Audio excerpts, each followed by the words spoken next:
piece was Mega City Dreaming by, I am definitely going to get this wrong, Rich Skylkaris. Is that how you pronounce that? Regardless, California Dreaming is an old favorite tune of mine to pop a few experimental infusion sour apple stems to, lay in bed, and let the super earthing thinking powder take me away to Neverland, where all of my good ideas come from. So this cover was definitely a solid choice in my book. Good evening to you all, my sweetling poster children for aggressive expansionism. I can see that you've been busy on Asker today, and planetary liberation is proceeding right on schedule. Considering you started this journey of acid rain, the literal kind, not the Super Earth thinking powder kind, at 10 p.m. Super Earth Eastern Standard Democratic Time yesterday, and stand to see Esther free of all alien life within the next hour, I'd say you're right on track. However, Urson Sands has an enemy reinforcement rate of 2% an hour. Esker only had 1.5, so you're gonna need to put brass knuckles on your brass knuckles if you want to etch out a wind here. With 1 day and 8 hours in the clock, we should have all this wrapped up with a few hours to spare. Let's not forget, though, that we'll likely be getting a fresh major order Wednesday morning, so it's not like we'll have time to grab a few plants for extra credit just to look good for the brass. Don't bother shining your boots and belt buckles to look good for general brash. If you're too clean, you'll question if you actually do any work around here or just stand there looking pretty. Everyone knows that's my job. Aside from that, there really isn't a lot of other major news going on in the galactic sphere right now.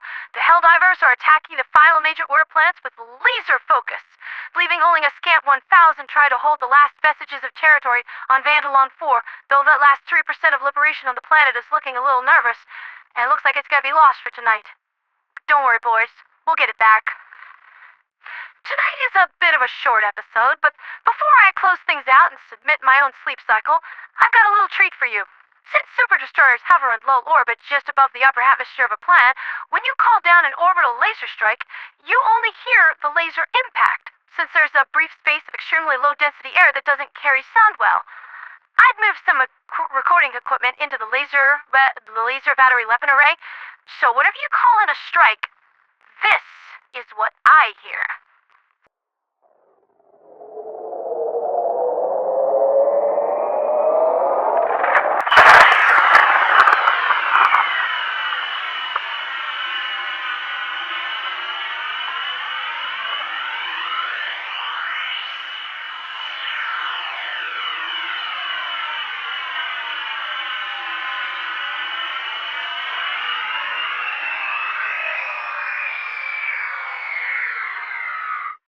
See, when your fire is sickle, the laser rapidly superheats and ionizes the air, which makes it expand and creates that popping sound, which is why it sounds like a gunshot.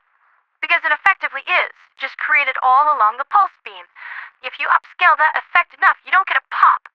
You get thunder, and enemies flash fried by both the laser and the electrical discharge at 50,000 degrees. 5 times hotter than your typical sun, but only somewhat less hot than me. That's been Liberty's latest with me, Pondera, the radio angel. It's been a long week, but our reward is in sight. We just need to commit to one final push. I believe in you, Helldivers. For liberty, for freedom, for democracy, and for Super Earth.